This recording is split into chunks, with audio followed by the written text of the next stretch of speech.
Hey, what up? What up? What up, y'all? Y'all know what I got to do first. I got to make sure everything's working right. So let me check on LinkedIn. Let me check my Instagram. Let me check over Facebook. Check over YouTube. Make sure everything's copacetic because y'all know how I do. I got to make sure y'all get these gems I want to drop here, y'all. Let me check out LinkedIn here. Okay, that looks good. That looks great. All right. All right, let's do this. Let's do this. Let me get some of these tabs closed out. All right. I want to make sure y'all can see and hear me well. So if you can put the LUs in the chat to make sure that you're showing me that you can see and hear me well. But welcome to the Cloud Confidence Clinic, right? In these sessions that I do, I just want to help build your mindset and help you just move forward, reframe your mind, give you a new frame of mind so you can go and land a cloud role. The market out here, you're going to adjust to, right? It's different than what it used to be, but it requires more of just a mindset change because people put in applications every day and they get rejections. And then they take those rejections as if something's wrong with them and they're not good enough. And then they go and say, oh, you know what? I'm tired of the rejections. And they only got two or three and they just quit. And that's not the right mindset we should have in this industry. All right. Good. I'm seeing the LUs come in. I see the LUs come in. What up, Kendra? So today I just want to talk about literally like the interview process. What does that look like? I did a video on that earlier today, and I just want to kind of just wrap your mind around what you should expect when you go into the interview process. So you've been working hard for the last 6 months, 8 months, 9 months, 12 months, whatever it is. And maybe you have already been applying to roles and maybe you've already got some rejections, but you're looking for that one company that says yes. Well, number one, I went ahead and applied to a role, right? So for those of you who don't know, I always kept a full-time role. So I was at a Pluralsight for Linux Academy, a Cloud Guru, and Pluralsight for about 7 years, almost 8 years. So I was like, let's go ahead and see what it's like, to be applying to roles and really reach out to see if it works for me. I know it works for everyone else. I want to see if it works for me. So I did a little experiment where I applied to a few roles, just blindly applying, straight off of LinkedIn, and I got instant rejections, even though I was super qualified. I'm like, okay, maybe it's AI, maybe I didn't have the right keywords or something of that nature. Then I applied to another role, this last role, and I actually looked up the team that I was going to, work with, and I found a senior manager that was on that team, and I reached out to that senior manager, and I just shot her email, hey, LinkedIn message, hey, such and such, my name's Broaders, reaching out because I'm interested in such and such role at your company, and I have 7 years of experience doing this and this with Linux Academy, a Cloud Guru, and Pluralsight. I wanted to connect to see what are the chances we can just connect briefly because I would love to see I would love to learn more about why did you come to work at XYZ company and what's keeping you there? What about the culture that's keeping you there? And probably 2 hours later, they reached back out, was like, absolutely, etc. So I applied to the role and she was like, I just got your application. I'm going to go ahead and schedule an interview with the recruiter and myself. And I got an email just like that. And I had 2 interviews in one day. So I want to talk to y'all because even a person like me that's a leader in the industry, and I want y'all to just understand, like, we all human. Like, so anybody that you follow, anybody that you look up to, anybody that you feel like is an expert, like, we all human. So like, even when we step into something that we haven't stepped into for a while, we still get nervous. So like, I haven't had to interview for anything for a long time. So yeah, the boy was a little nervous, right? But fear not. I have dominion over my own career. So I just talked myself down like, hey, man, It is what it is. If it's not a right fit, it's not a right fit. If it's not a right fit, it's not a right fit. You're going to be where God wants you to be. So I'm not looking for my next job. I'm looking for my next assignment. So when I got into the interview, it was just conversational. And I started to understand, like, hey, I am great in my field. So I started asking great questions and we just started just having great conversations. And I'm like, man, since I'm going through this, let me just go ahead and give insight on what you should be looking at and asking and talking about when you get into your interview or your first interview, your second interview, whatever it is. So here it is. You apply to a job, right? And you get that call, well, you get that email, hey, we're gonna schedule some time, and you're like, oh my God, oh, what am I gonna do? Right? Put your hands up if you ever had an interview and you like, oh, I don't know what I'm gonna do. I want to see the hands because I know there's a lot of y'all out there that's looking at this right now. So you get that first interview and understand the first interview is with the recruiter. Their job is literally just to learn if you can do the job or not. They're not there to grill you because they're not really technical in that role, right? They're just looking for the best people to put through the pipeline. So they're not going to ask you any technical questions, anything that grill you to see if you're a part of that, if you know what you know. What they're going to do is just ask you simple questions about your career. So, like, the first thing they ask is, hey, tell me more about yourself. And the first thing I did was say, hey, well, first of all, my name is Broadus Palmer. I am a cloud career coach and a technical curriculum developer who has taught over 10,000 students with Linux Academy, A Cloud Guru, and Pluralsight, and also helped over 1,000 students with my own bootcamp Level Up in Tech reach high-paying cloud roles. That's it. That's all I said. So I crafted my pitch to let them know who I am, what I've done, and really my mission as well. So if you're going into an interview and it's your first interview with the recruiter and you don't have your pitch ready, you're going to blow it. Most of you going to blow it because when they say, tell me more about yourself, you're like, well, I'm a father of three. I'm from Virginia. They don't care about, eventually, I'm not going to say they don't care about that, right? Because the culture wouldn't be right if they didn't, but they don't care. That's not telling them, like, can you do the job? That's what they want to know. They just want to know, like, hey, who is this person? Who is this person I'm about to send to the next round, to the senior manager?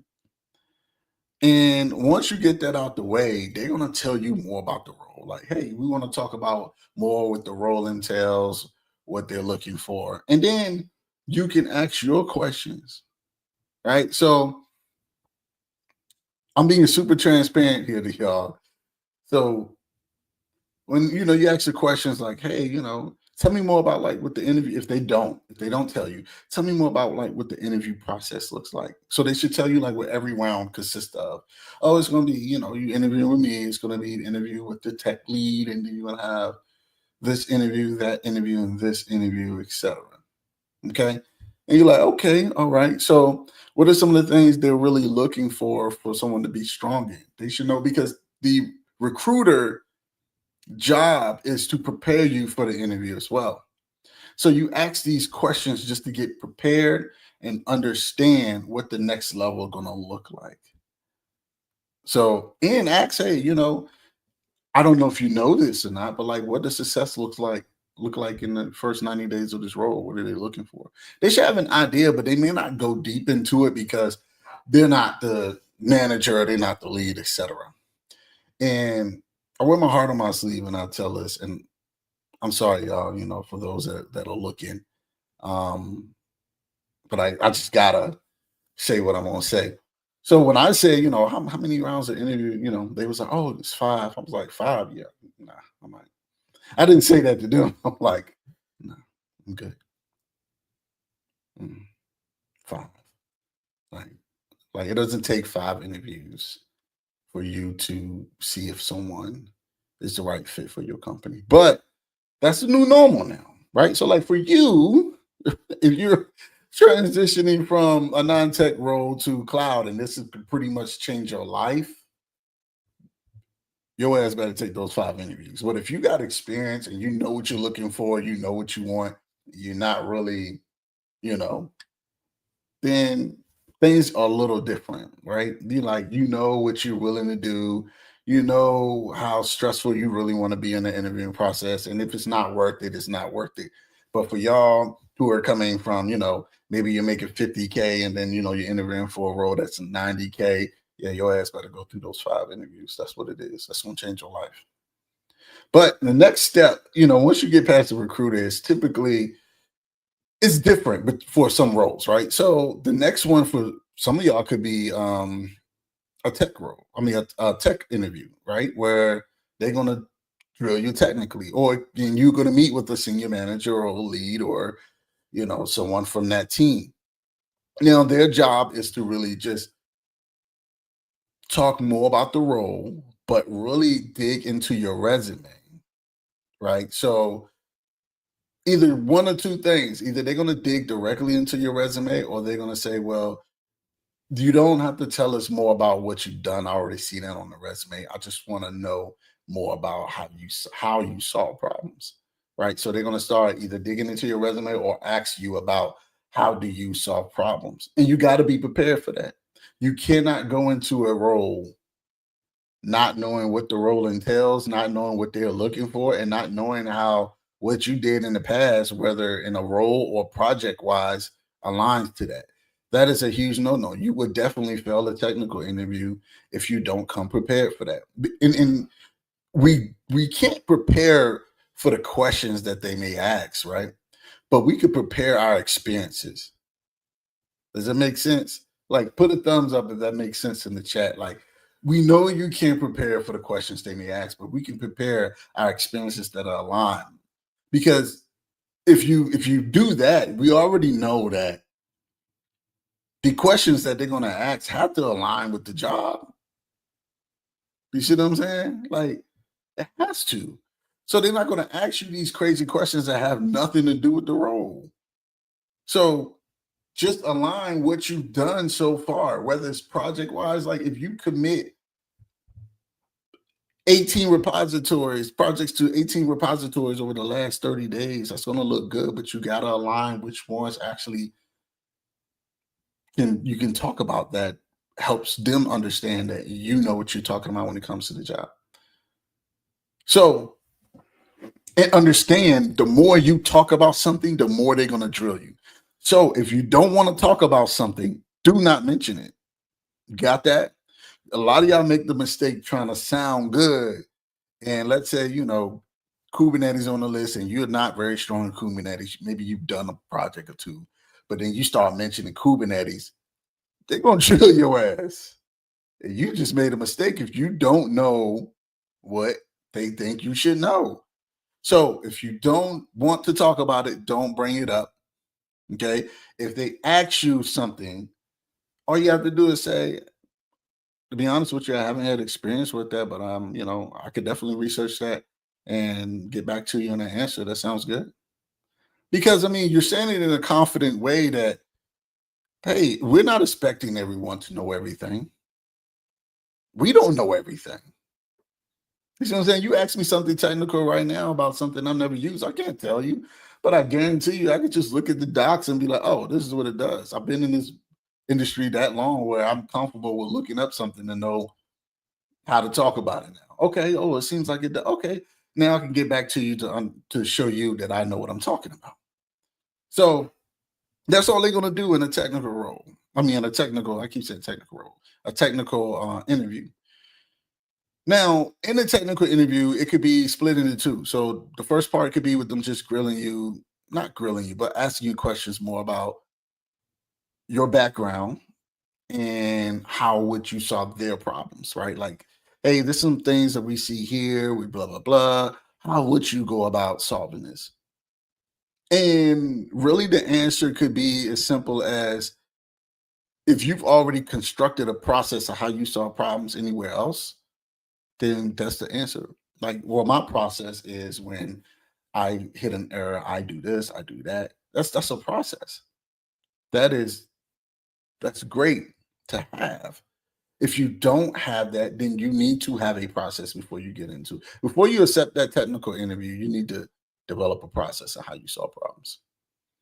Because otherwise, by you thinking off the top of your head, and maybe you're good at it, maybe you're not, but it's just going to seem like they caught you and you don't really know what you're talking about instead of just being prepared and just talking about your process. And then once again, if you don't know it, say, hey, I really haven't had experience with that yet, but I'm pretty sure I'm able to research this right after the call. And by the time I'm in this role, I'll be up to speed to be able to be an asset to the team quickly.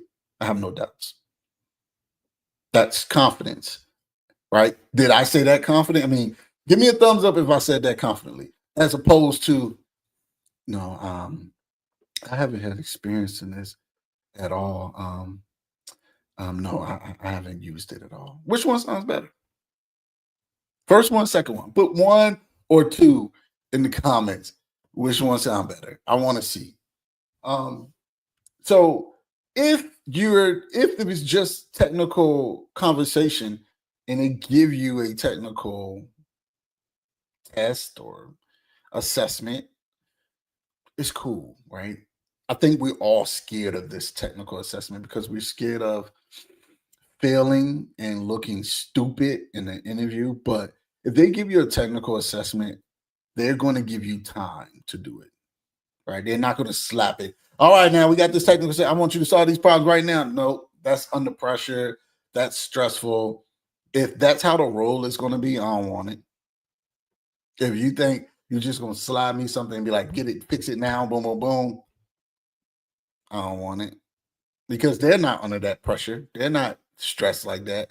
So they're going to, and especially I'm not even working for you. And on top of that, I'm doing free work for you because I'm helping you solve a problem. Because I don't know if you're giving me a problem that maybe your team can't solve, or maybe y'all just started to solve it, but you need someone else on the team that can solve it. I'm doing free work, so you're not just gonna slap it on me just like that, right? So you're gonna give me time to get myself together so I can do it. So that's what they're gonna do. They're gonna give you time, and sometimes it's like 24, 48 hours. Sometimes they give you 72 hours to get it done. And it's nothing to be scared of. Even if you can't complete it, what you should have are documented questions to show or documented process to show how you tried to solve it and questions to get clarity. Like, hey, I ran across this here. I looked here, here, here, and here, and I tried these things, but I couldn't get it to work. But here's what I was thinking about it. I was thinking that if this and that and the other was the blah, blah, blah, then I couldn't get this to display properly. I wanted to see what was your thoughts on this, or if you can guide me in the right direction. Think about that. You may think that is an ass answer and that's gonna not get you the job. But that is a fantastic answer or comeback if you couldn't complete something. I don't want somebody who can't complete anything and come to me and be like, "Oh, I just couldn't get it done. I'm saying, okay, well, I mean, guess what? You must don't want this 90K. I'd rather somebody come back like, hey, I didn't get it complete, but hey, here's my process of what I try to do. And here's what I found when I hit this error, and this is what I tried. And my thought process was this. This is why I was trying it this way. But I wanted to see like what were your thoughts on it, and if you can point me in the right direction, if you know, because they might look at it and be like, I didn't see that because sometimes environments do not work the way it's supposed to, and tools do not work the way it's supposed to. So they may say, "Oh, I've never seen that happen before," or they may say, "Hey, have you thought about this and that?" You're like, oh my God, that's right in front of my face. Okay, so now I get it. This is what I would have done, etc. So do not be afraid of any technical assessment. They're going to give you time to do these things. What you need to do is just show your best work, right? If you don't have a process right now, get a process of how you solve problems. Getting into cloud, getting into tech is a strategy. It ain't winging it. It's a strategy to say, okay, this is how I solve problems. Tech is about solving problems, whether you're customer facing, whether you're in development, whether you're an analyst, whether you're infrastructure, whether you're an AI, whether you're hands on, whether you're a project manager, whatever, you are solving problems. And that's what it's all about. Now, for those two interviews, you kill it, then you may go to a what they call culture and fit round, where, or you may do a panel interview, right, where they may ask you more questions. They may give you something else that's technical, and it's okay. Just find out how you solve problems and just use that same thing. That's that's all I'm telling you. It's all about rinse and repeat. What you learn and how you learn it, if it works, just keep repeating it. So same thing like in business, right? And I know I'm just going off the rails here, just bear with me. Like if you find something in business, or like you find something where you, let's say you did a video on TikTok or you did a video on Instagram and it went viral, right? Well, if you want to go viral again, you pretty much figure out what went well for the last video that went viral. You don't just try to recreate the wheel, like, oh, let me do another one and another way. No, like what was the viral components of this video? So the same way with a technical assessment or the technical project you're doing. How did I solve the last one? Well, this is my steps. Okay, well, let me keep doing these steps and reorder my steps and make sure I'm following the same process. So when you get to the last interview, it's culture and fit, and they really just talking about how can you collaborate? How do you collaborate? Right? How do you handle conflict? So one of the things where, the questions I was asked, like, is if you have, a person that's just on your team that's not really responding well to criticism, they're not, you know, conversing well, they're not communicating well, how would you handle that? And I told them, I was, just straight up. I mean, I just said what I would do. Like, hey, I would definitely just make sure, I'm polite and kind and just help them understand, hey, I just want to see what um, is preventing us from getting the job done, because at the end of the day, the project that we're working on is the priority. So, how can I help you move forward so we can get this job done? And if they don't respond in that way, then I'm just going to management. Like, hey, whoever, right? Been trying to work with such and such. It's been a little difficult. These are the roadblocks that we've been faced. I wanted to see if you can help us get past those roadblocks so we can get the project done. That's it. Like, what else you gonna do? You know what I'm saying? Like, if you got a difficult person, I mean, that person's being difficult. They must don't want their job. But I do. You do, right? So that's the culture and fit. Can you collaborate? How do you handle conflict? And how can you be a person that works with us and not just a person that works for us? And those four elements will just help you breeze through um, an interview. Now, the problem that we have is some of y'all haven't been through an interview yet, so you don't know what to expect. And I'm here to tell you that whether the first interview, whether it's very good or horrible, it's going to take a lot of pressure off of you for the second interview, because now you know what to expect. Now you know what questions they may ask.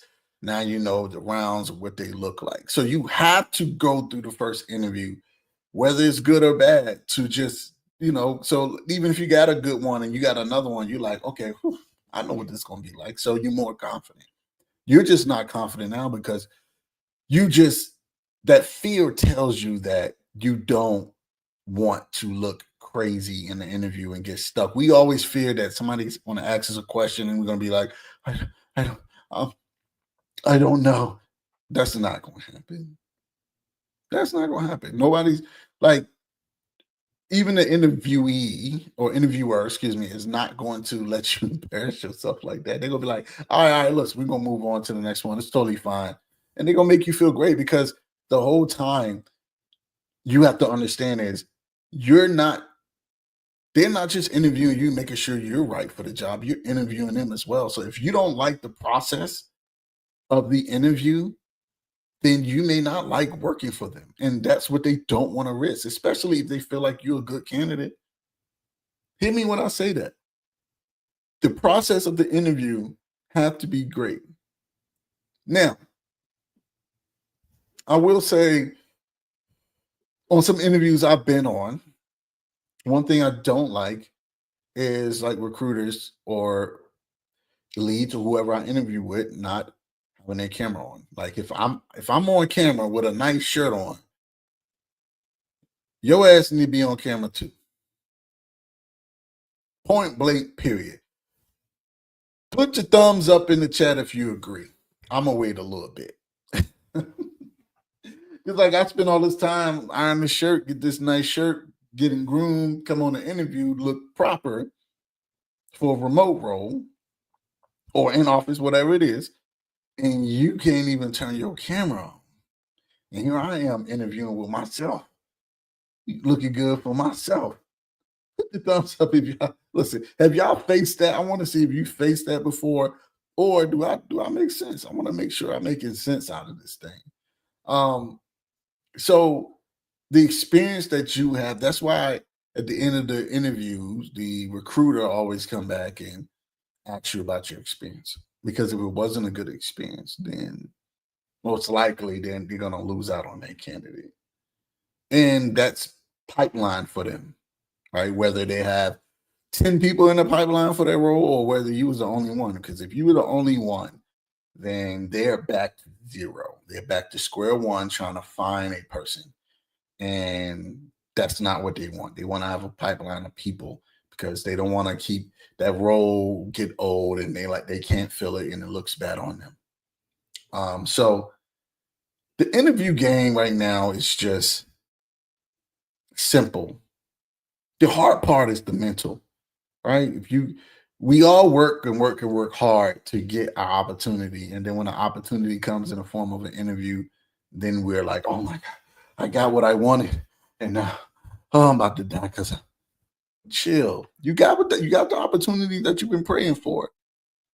Interview is just an opportunity. The first thing, think about it. When you get the interview, the first thing you think about for most of us is we're going to burn and crash. When actuality, we should be thinking about, okay, let me show how I can crush this because I applied to this job. That means I know I can do the job, right? You shouldn't apply to a job if you don't know that you could do it some way. And some of us be doing that. But hey, if you put yourself in a position and they give you a call back and you feel like you can't do the job, then you got a lot of studying to do before the interview, right? But just put yourself in a position where you like, hey, I am applying to this role. I know I can do some of the job, 50, 60% of it, right? I don't need to know everything in the role. That comes on the job. Let me show you how I can do what I need to do. And that's it. Stop getting inside your head where you're telling yourself that you can't do it. Every time you get the opportunity, you pray for the opportunity, but then you sabotage yourself when you get it. All right. So I'm looking on Instagram. I got a question that's not coming in on the channel. Someone says, how do you keep up with current IT trends and how do you deal with reducing attention span because of social media? Well, keeping up with current IT trends is just more about reading new articles that are out, right? Following industry influencers and what they're talking about. One good person that I follow, that's my guy, love him to death, is David Linthicum. He is a strategic cloud thinker, world-renowned AI strategic officer, for lack of a better word. And everything that's trending in cloud and AI, he's talking about. So his articles are all over the internet. You can go to like CIO.gov, you can go to DevOps World. I mean, Cloud News, Google has trending news as well. You can stay on top of those trends like that. And the other question you asked, let me go here.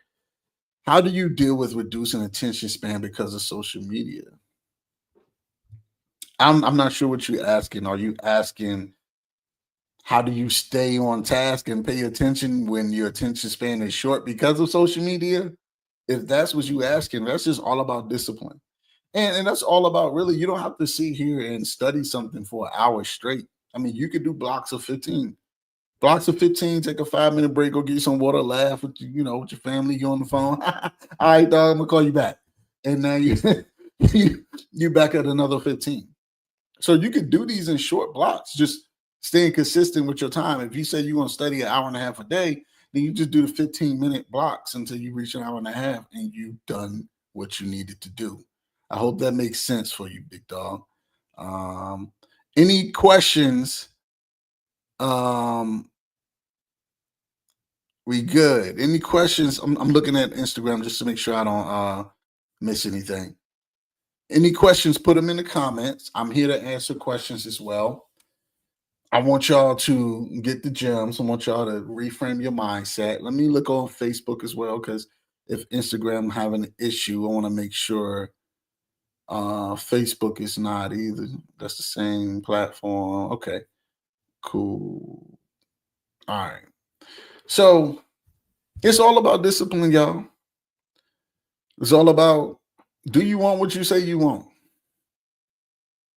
Like if something's, and I'm not talking to this gentleman as far as this is what he's saying, but if something as simple as TikTok videos can throw you off your game from studying every day so you can reach a higher paying salary and change your life, then you have no discipline and you don't want what you say you want. I'm just keeping it 100 with you, because you can easily have a new career. It just requires you to sit your ass down and study and bang your head against the wall solving some problems sometimes. That's it. It's not going to kill you. It just requires some critical thinking in your part. And if you can't give that to change your career, you don't want it. I'm just keeping it real with you. And maybe, you will get to the point where you're like, I want it now. It's time to change. And maybe you get to that point and then you say, I'm going to do what I'm going to do. But you don't want it yet if you letting that get in the way. All right. So any questions? Any questions? Any question? I don't care what question it is. If it's about your cloud career, ask, because I want to help you build the confidence that you need so you can move into a cloud career. Whatever questions you have. All right. I was talking to someone on TikTok today, and we gotta stop this, y'all. I'm just being super transparent and honest. Excuse me if I'm too honest with y'all sometimes, but you know, this person commented on one of my videos and said they needed help. So I reached out to him and I was like, hey, I'll just like to ask questions so I can either see if I can help or I can point in the right direction. And they was like, sure. I'm asking if this free. If so, then I'm ready to move forward with the conversation. And I'm like, look, number one, I'm all about helping. But number two, how you gonna, how you gonna expect somebody to automatically help you for free? Those are the type of people that, I love those people say if it's free, it's for me. Cool. Free resources out there everywhere. That's free resources that are free. You shouldn't expect a person to spend their time with you to help you change your life for free. We have to stop that, because there is some investment that is required for you in your career. If you're not willing to make it, you're not going to go to the next level. That's crazy that it's like for me, where we're willing to get student loans to go through WGU. Not shout out to WGU, they're doing fantastic, or UVA or whoever, and get a degree in tech for student loans that we'll pay for a lifetime, but we expect somebody to help us for free. But we paying these universities $50K and doing it over a lifetime. Some of y'all been out of college for 20 years and still paying for student loans. Matter of fact, some of y'all been out of college for 20 or 30 years, still paying student loans, only to be in networking groups trying to figure out how you're gonna get into tech. And you probably already have a IS degree or a CS degree. Hear me out on that. All right. So Kendra said there's a health tech company that I had the chance to train and work with a few years ago, but I didn't go through with it. Got in my own head once again, wanted to reach out for interest and questions, but I get stuck on what to say. I'm not sure um the question that you're asking, Kendra. If you want me to be super honest with you, and I hope this gives you confidence for the next one. You let yourself talk yourself out of you let your mind talk yourself out of opportunity. Well, guess what? You could have been in tech you could have been in a dream world a few years ago. A few years ago. You could have been in a dream role a few years ago. Understand what I'm saying to you? But you let your fear and your confidence talk you out of it. That is finished, Kendra. That is no more. We create our own opportunities now. You don't need to go work for a company for free or get trained or whatever you want to do. If they paying you, then go, right? But if they doing, you can build your own stuff right now. Do you understand? You got sites that help you build products and help you learn full stack engineering in the same process. You can say, "Oh, I want to build this site that does this, and I just want to try it out to see if it even works." And there's sites out there that just help you build it, and you just learn. Like, okay, I need a database. I need to connect, APIs. I need to, add a webhook, and I need to have the webhook send information over to Airtable. There's things out here that'll help you build this. You just got to have the confidence to do it. So to give you the confidence for the next one, I say do it scared. If the next opportunity comes, do it scared. And you're gonna find out, Kendra, that there was nothing to be scared of. Okay. Let's see. Karen said, Brothers, please help me get started. Karen, reach out to me. I got you. I think we was talking anyway, maybe on TikTok or LinkedIn. But reach out to me right now. Text me, hit me up right now. Let's see how we can help you get started. That's what it's all about. How is AI shaping the cloud market right now? So AI is shaping the cloud market where it's two things. Let's go back.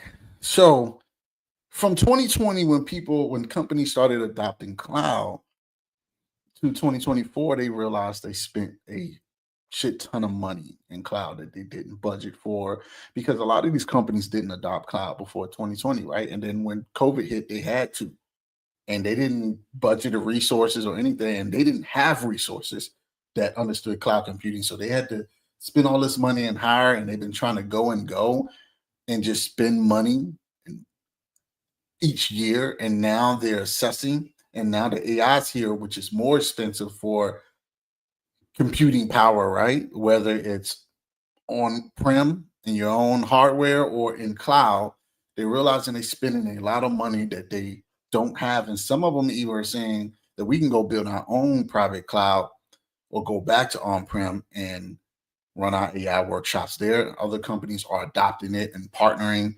and making cloud the next thing. I mean, making AI the next thing. How it's going to shape the cloud market is this: it's going to be necessary to learn. So if you're not learning AI in some form or fashion, you have to. Because what happens is now people who are in engineering roles that are learning AI is going to go and move on to those AI roles that are going to come out. They're going to develop new AI roles. They're going to require deep understanding of cloud infrastructure, cloud services. And then the people who are trying to get in the cloud are going to fill those cloud roles while still learning a little bit of AI. So I say AI is going to hurt people who don't learn it in some form or capacity, and it's going to help those who do. So, like, think about it, Farron. You've been doing like if y'all don't know, follow that guy on LinkedIn. He been killing it. You add some AI in your problem solving skills right now, and just learn and understand how you can solve problems with it in the next 30, 60, 90 days. It's going to be life changing for you and your situation.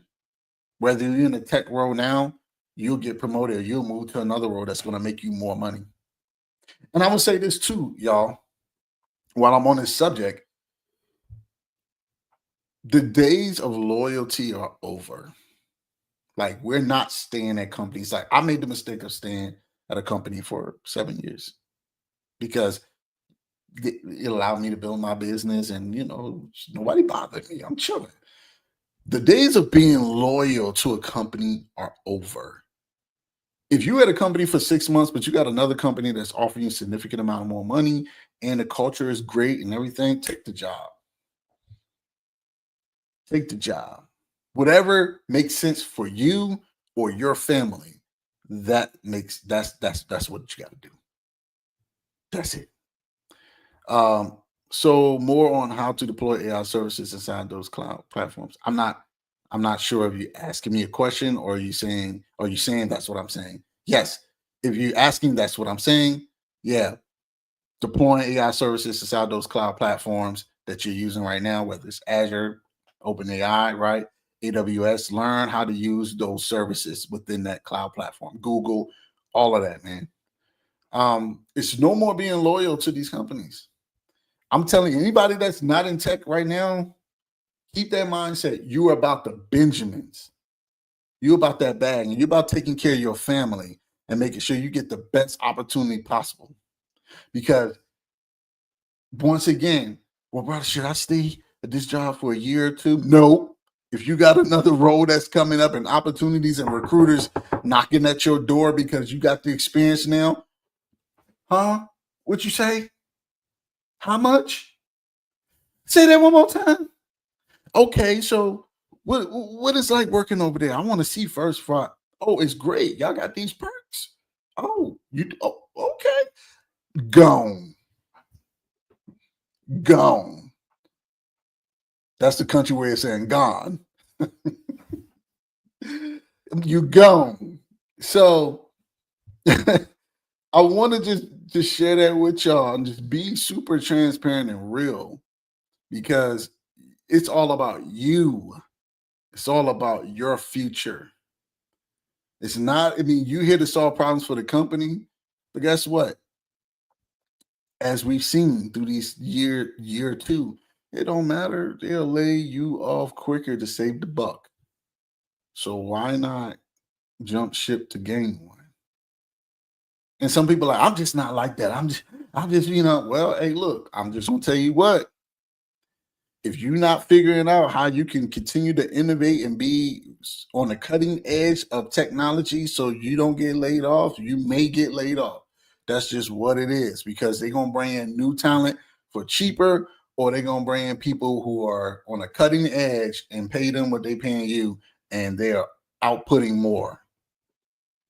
So continue to learn, right? Because that's how you get the money, but continue to look for opportunities. So even if you got 2, 3 interviews right now, continue to apply to jobs. All right. So if you are in a space, hold on, let me put this up. This deep. There's no loyalty to these companies. It's not Chisholm. Do you think they think about Chisholm when they about to let go of an apartment of 300? Well, Chisholm, you know what? Chisholm been with us he's been with us for 10 years. He showed loyalty, stayed up late nights. He worked on projects when no one would work on them. Listen, what you have to understand, Chisholm, and everybody that's looking, let me give y'all, before I get out of here, let me give y'all the real game that nobody's going to tell y'all. Some of these companies, right, have a board because they had investments and they borrow money. And now, when you have investments or you have a company come in and give you money for a return, it is not about company culture anymore. It is about return on investment. So if they planned out, we got $100 million investment, and each year we're supposed to be bringing home $300 million, 3x every year for a 5-year period where we, 10, 15x the investment, and we're not reaching that $300 million goal. We're losing money every quarter because of payroll, because of sales are down, and because retention is down. The board is going to say, get rid of this. They're going to find the departments or the talent that they're going to get rid of, and they're going to find the weak players in sales that they're going to get rid of, because they want that money to go up every quarter so they can reach. Listen, them reaching their $300 million a year, understand, which is what, $75 million a quarter. They reaching their $75 million a quarter is more important for most companies than you being there for 10 years working your ass off for them. When they got a board involved and they got a VC or they got a huge portfolio company, which means it's more than one, right? A portfolio investment company, which means it could be 3, 4, 5 of them, big companies. Best believe they chopping.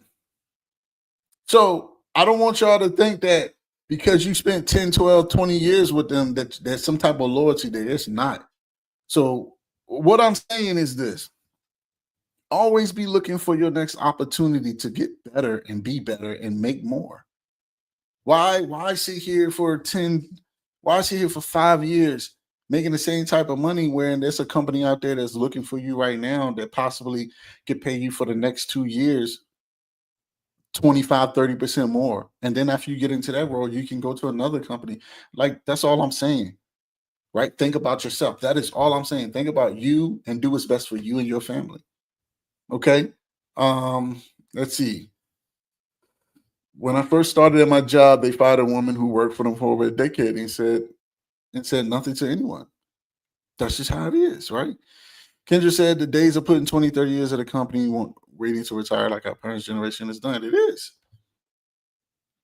I'm just giving y'all the facts so you can reframe your mind to be confident enough to say, hey man, he right. Like, I've been here for 2 years. Maybe I should just need to test the waters and see what's out there. I need to date, because when you date, you're gonna find out it's something that's way better than what you got. And it's a company out there that's going to treat you better too. So guess what? What you gonna do? You're gonna stay at this company because you're scared, or you're gonna go with the company that's gonna give you better benefits and everything for your family?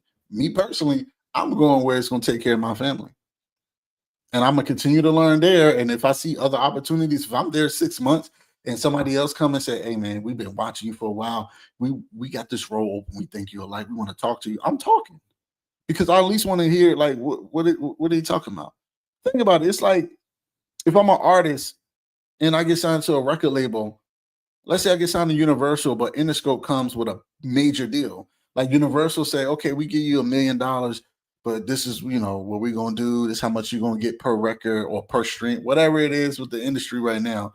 But the Interscope comes and say, we're going to give you $2 million. We're going to give you creative. We're going to give you your publishing, or more publishing. We're going to give you this and that. The perks are better. It's better overall deal. And it's a better overall fit for me and my family and where I want to go. I'm going to Interscope.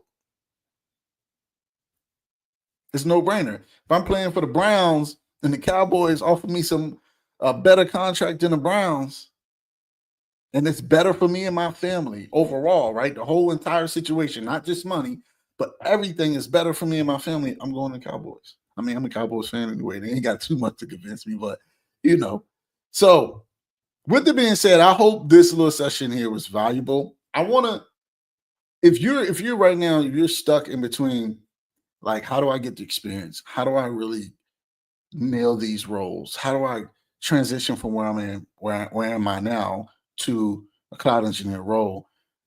Put the LUs in the chat because I'll reach out to you to see if we might be able to help you by working with us. Now, we're looking for people who are ready to grind, ready to invest in themselves, ready to put that work in temporarily, right? Because this is for working adults, but put that work in temporarily to be able to receive life-changing results, return on investment. Meaning you can go from a police officer to a cloud engineer. You can go from a security guard to a cloud engineer. You can go from being a nurse to a cloud engineer. You can go from being a teacher to a cloud engineer.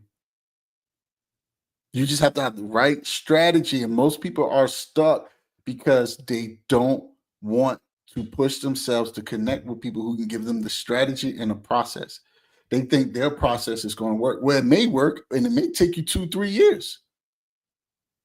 But what if you can do it in less with the right people who've done it? Wouldn't that make more sense? Wouldn't that give you more time back with your family and help you level up quicker than you thought you ever could?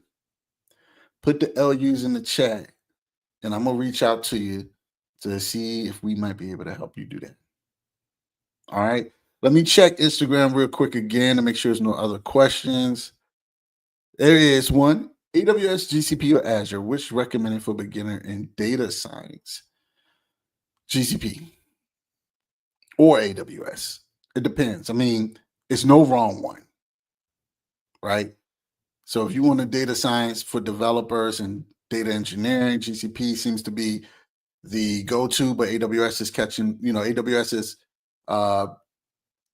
majority of the workforce right now. So just pick one, dive in, and then learn the other. I promise you, there's no wrong way. You're not going to get less opportunities because of one, because cloud is cloud and data science is data science, right?